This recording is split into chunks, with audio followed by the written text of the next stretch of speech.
So I can remind you of anything, you let me know. If I remember.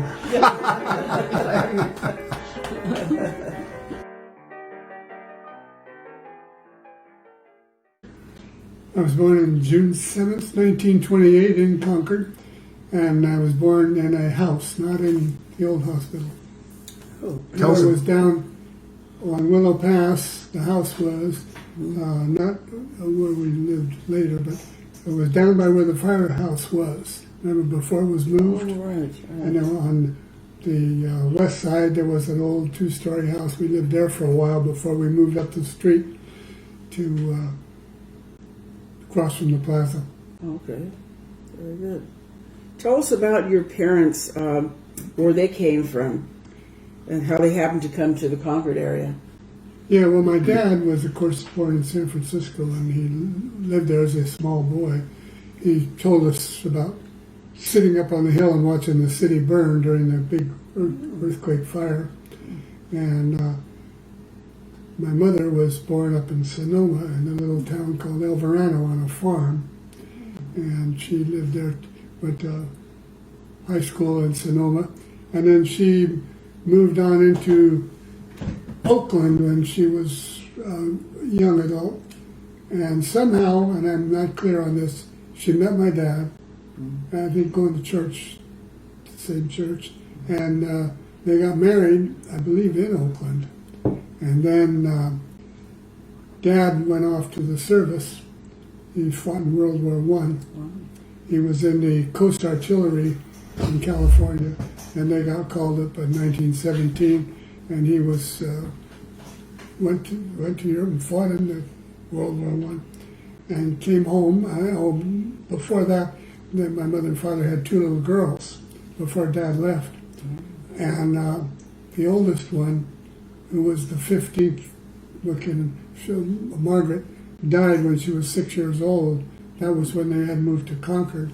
She had bulbar polio, and in those days that was a death sentence. They didn't have those breathing apparatus and stuff like that. And she was about 6, and Claire was her sister, who's long gone, Caldera. And Dad came home, and it was a little cloudy there, but he moved. He went first to work at the old Bay Point shipyard after the war, and then he left there and he went out to Tidewater, to the refinery there, and this was about we were pushing 1920, 21, 22, around there, and he got injured there. He was a machinist mate, and he had a piece of steel fly into his right eye, and he got a settlement from Tidewater, and very bravely, in very early 20s, he and my mother took the very small amount of money he got. I think it was something like only about $2,000 or something like that. It was a significant amount then, and he bought the pool hall bar, Max, on Main Street there, and had that most of his life. And Mom never worked after she was married. She bore a lot of children. Yes. How many children in your family? Well, there was 15 altogether, counting Margaret, and but 14 grew to be adults. That's lovely.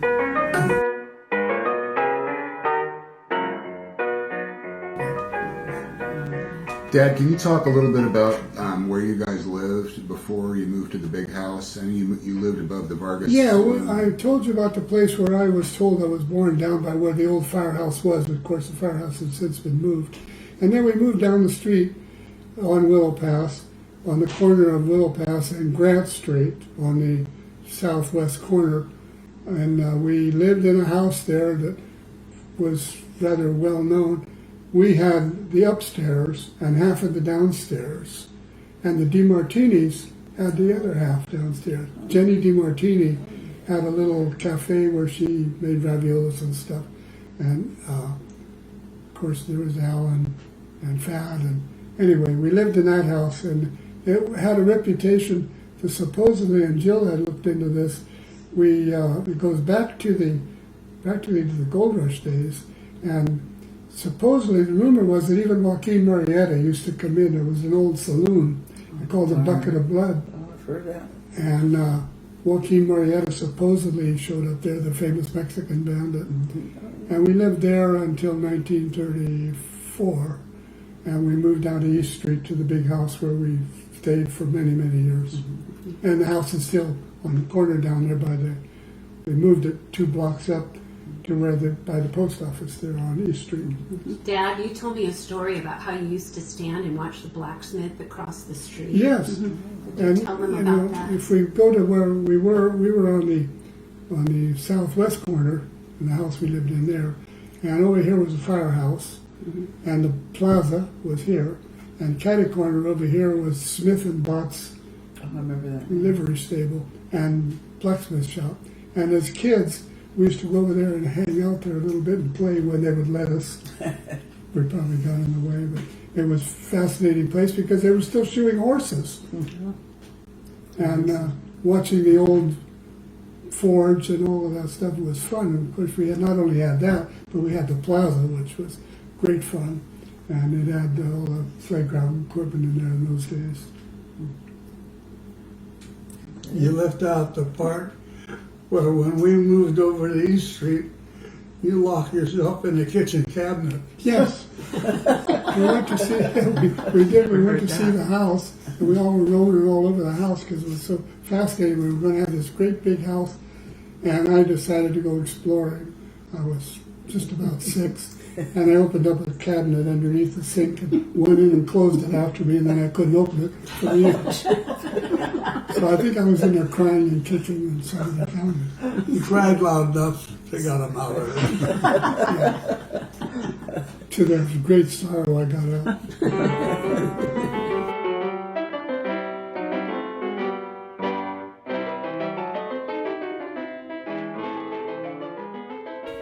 My mother was born up there on this little farmhouse. It was a subsistence farm that my grandfather had, and she came from a large family. There were about 8 of them, and good Irish Catholics. And then as we started growing up, and all of my mother's brothers and everywhere all moved away. They all lived in the city and everywhere else. One lived up there. And so we would, as we got to be like 12, 14 years old, we would take turns going up in the summer and help out. So like Tom and I paired up, my younger brother Tom, and we would go up and we would spend like 2 weeks on the farm, and then Ray would come up with Dick or somebody, and they would take a turn at it, and we would help do the chores and everything else up there. And there was something else you related to that. Oh, how you used to entertain Tom with. So Tom was quite a bit younger than I, and I was a voracious reader, and my uncles, my old uncles up there, had left a big pile of pulp magazines, and they were old westerns and sports stories and stuff, and I used to love to read them. And so my grandparents' house was just a wonderful house. It's an old house, but it faced, the porch faced east, directly east, and they were on a rise, so you could look out all the way down, and you could see the golf course, and you could see the hills. And in the summer, it was literally glorious because it was screened in, and it was shady, and we would go out after our chores were done and lay out on one of the beds, and I would read aloud to Tom. So, and he just said, Tom just was just perfectly happy to lay there and have me read these books. So one day my grandmother we were working, and she was having tea with her or something. She said, oh, Ted, she says, Grandpa loves so much to hear your stories when you're reading. Well, Grandpa had just inside the screen porch was the living room, and he had, do you remember what old Morris chair was like, those great big old wonderful chairs? And he had a chair there, and he would go in there and take his nap. Well, it turns out, of course, there he was listening to me read his story. And then I began to think, oh gosh, they swear in those stories. And this good Catholic kid can't do that. So I began changing the words. And I would say, the heck with you, Bromley. And I could just have visions later after my grandmother told me that. I said, Grandpa must have sat there and giggled because he knew what I was doing. I would chase all the hells and the dams to him. Grandpa was Oh, fun. he had a wonderful sense of humor. We had to go out, get up at 5 every morning, and we went and milk cows. Milk the cows And then in the Sound like afternoon, fun to about me. 4:30, we had to go milk cows. twice a day. And we had chores during the day that Grandpa had planned ahead of time. Well, one night, Dick and I were the ones that were staying up there. And Dick did not like to milk the cows. So he would go, if we, sometimes we'd milk them inside the barn, sometimes we'd milk them in a little open air cow pasture, whatever. So Grandpa and I were milking cows. Dick was sitting up on the fence reading he had a 10-cent Yeah, the old little pulp Western books, magazine. reading a book. Well, there's a cow that my grandpa had called Blackie that had one crooked Cow horn. with the wrinkled horn. And I was milking Blackie, and she kicked. She got me. She got the milk pail, went splashing, and Grandpa came over with the 2x4 and whacked it on the back. And Dick was up there laughing his head off, and he said, "I think you better go down to the house while I got this 2x4 in my hand."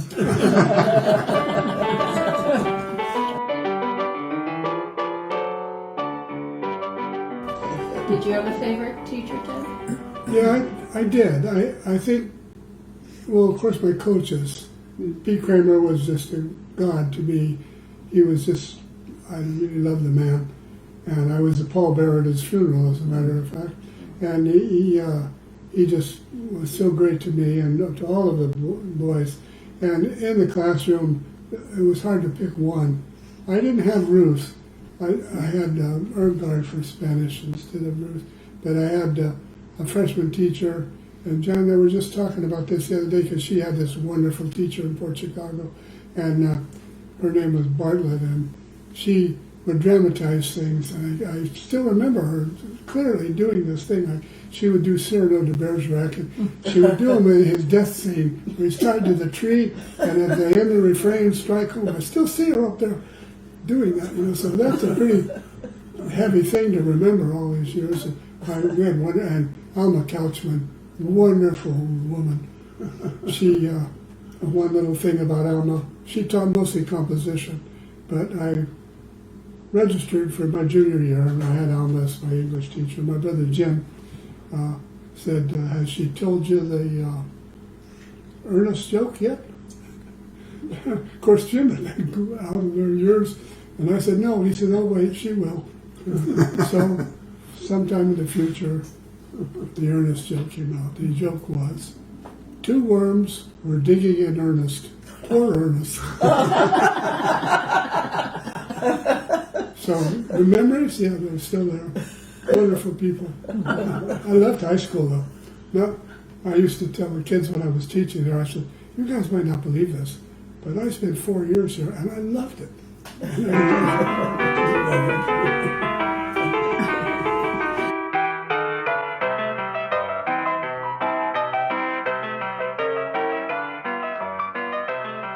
Sports, because he was also your coach and coaching sons. Oh yeah, he was a strong supporter of that, and he sponsored, of course, a basketball team and a softball team.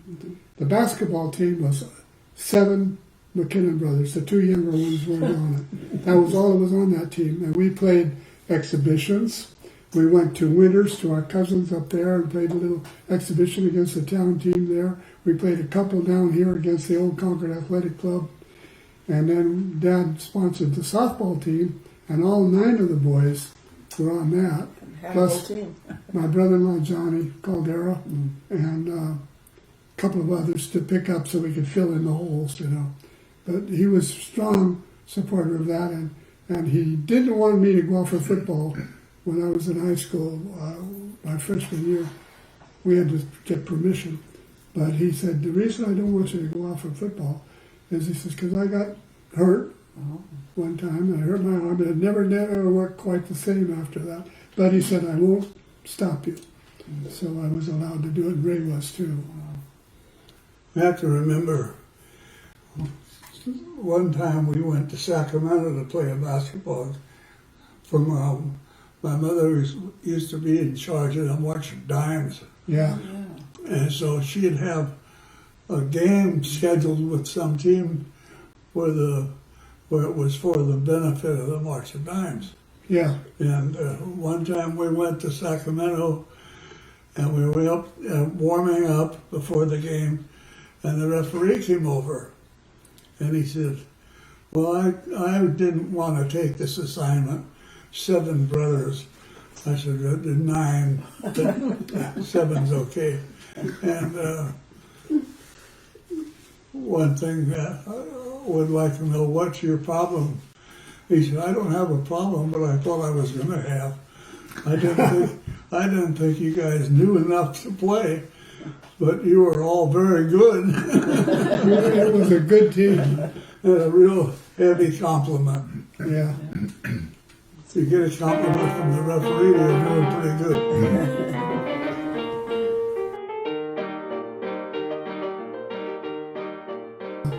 We were very proud of our military service too. Ray was the last. I had 5 brothers in World War II. Dad in World War One, 5 in World War II. He was the 5th, and he shipped out in the Navy. And coincidentally, he was out of boot camp and was working down in San Diego there for a while as a clerk or something. And Bill, my brother Bill, came in on his ship, the Santa Fe, a cruiser, for refitting. It had been out in combat. And Ray accidentally got assigned to the Santa Fe. Well, in those days, the Sullivan brothers had died, and the brothers weren't supposed to serve. But the war was winding down, and Bill knew it was winding down, and he told him, no, get a hold of Mom and Dad, and we'll go out together next time, which is what they did. What's amazing is 5 of you went in and you all came back. And they were all, That's what's amazing. in combat situations, every one of them. Wow, amazing. They were all in different services as Yes. well. Yeah, always. Yeah, Jim was in the Air Corps in those days, and Dick and Jack were in the Army, and Bill and Ray were in the Navy. And then later on, 3 more of us went too. But the war was long over by then. And the last 3 didn't. We were in during the Korean situation, but none of us went to Korea, unfortunately. Unfortunately.